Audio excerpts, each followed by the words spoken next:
Hey guys, welcome back to MMA Library. Today in MMA and UFC news, Mohammed Usman took on Zach Paunga this past weekend at UFC Vegas 59 in the final of the men's tough heavyweight division.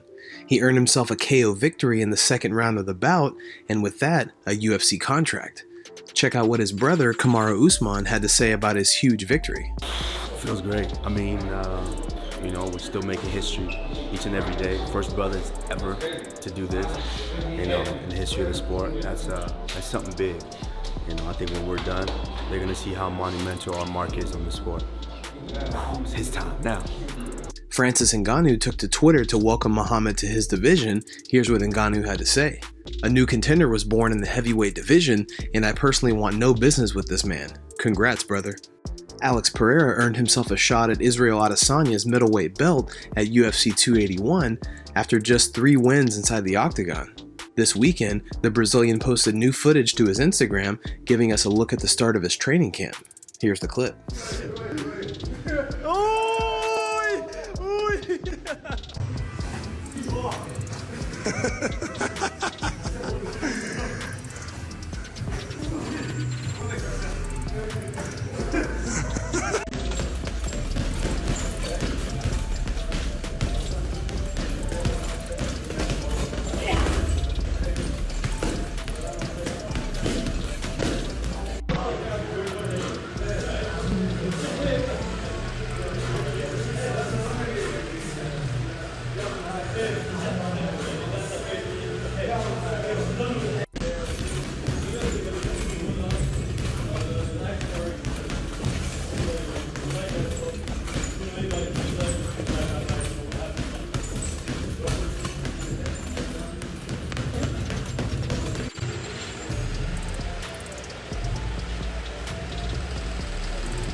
What do you guys think about Pereira's chances against Adesanya? Let us know in the comment section. A recent rumor has been floating online about the possibility of Gilbert Burns taking on Jorge Masvidal at UFC 281, which is already shaping up to be a stacked card, and Michael Bisping agrees. Here's what he had to say. Masvidal? Gilbert Burns? I mean, come on, that would be a fan-friendly matchup. That is a co-main event on a pay-per-view any day of the week.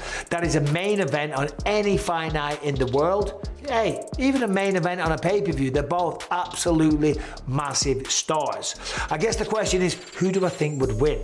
Well, if it plays out on the feet, you just never know. Masvidal, other than that knockout to Kamaru Usman, has shown a great ability to take a shot. The man has a chin. It's as simple as that. I have seen him eat some heavy shots and smile and grin and blow a kiss at his opponents. You know what I mean?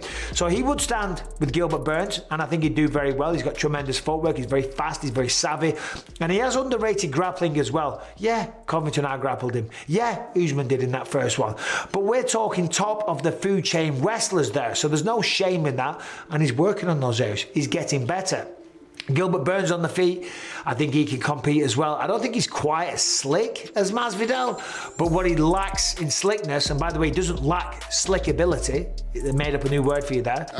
Weird, huh? He doesn't lack slickness, but he's not as slick, but he has more power. Masvidal can bang, of course he can, knocked out Darren Till. I guess Scousers do get knocked out sometimes, sadly. Shout out Darren, hope you're well, buddy. Hope you didn't take offense at that one. Well, Bisping's just a dick. But, he can take a shot, Burns can land a shot.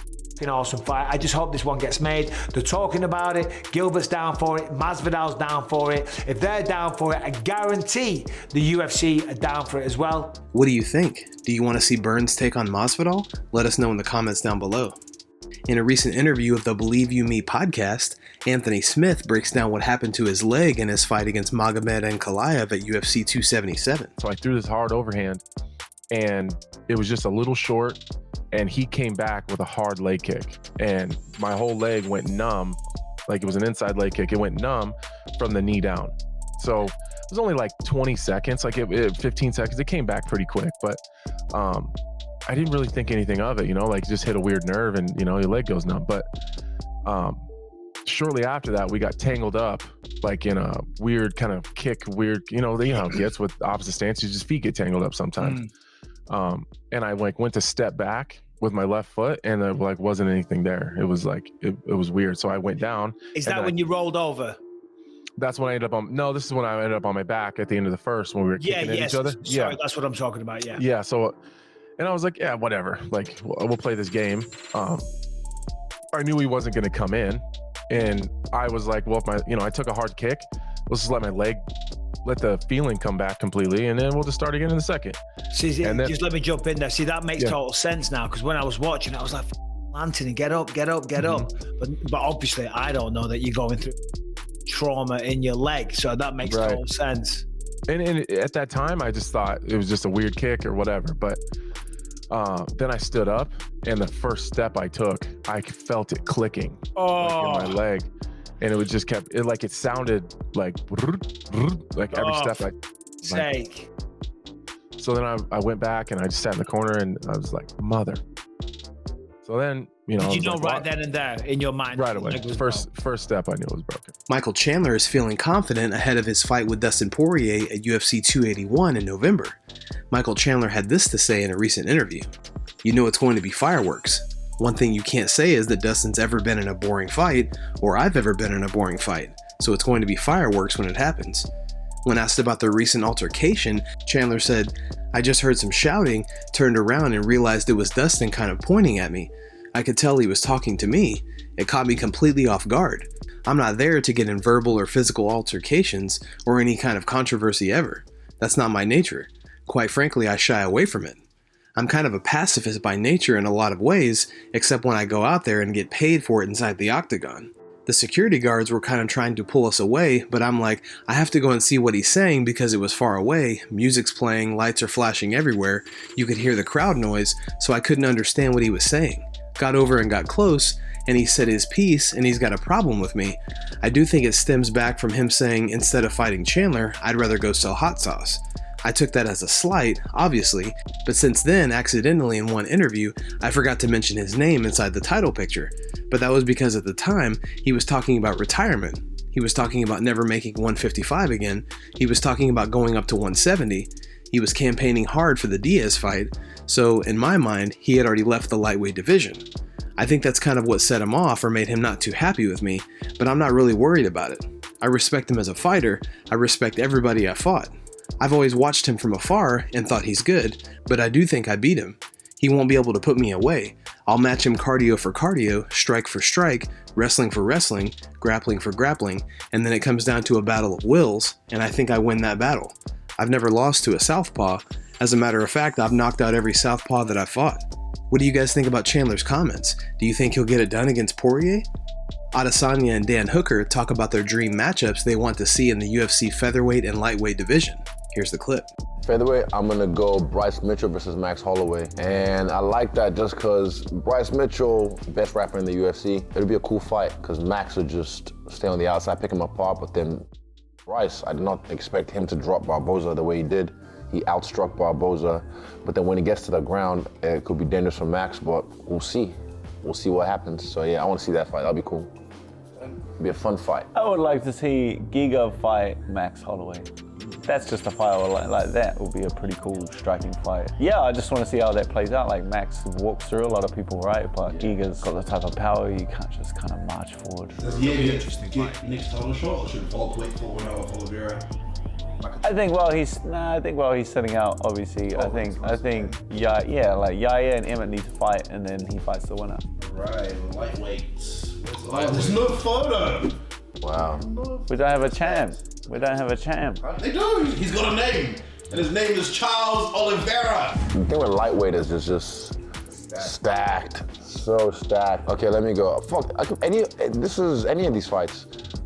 If I want madness, Gaethje versus, any of them. There's so many. Hold up. So you're gonna steal my one. I've got mine ready. Gaethje. I'm like letting you go first. Okay, Gaethje. Steal it.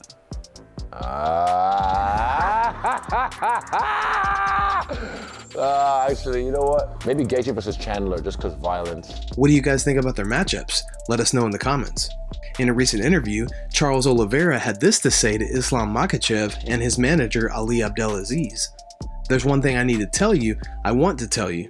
They're being arrogant, and that's what will get them. The arrogance from their manager, from former fighters, will get them. No one will ever hit me harder than life already hit me. I'm coming to your house, my friend, to fight you, to make history, and to keep my legacy going as the UFC lightweight champion. You're talking a lot. I've always respected all of you, but you better pay attention, so don't cry about it later. That's all I have to say." Ali Abdelaziz replied to Charles on Twitter saying, "I just heard you say we are arrogant. We know you're a great champion and a great human being. We know you're very tough. This is not personal. October 22nd is going to be a great fight, and we'll see who the champion is. Big respect to you and your team."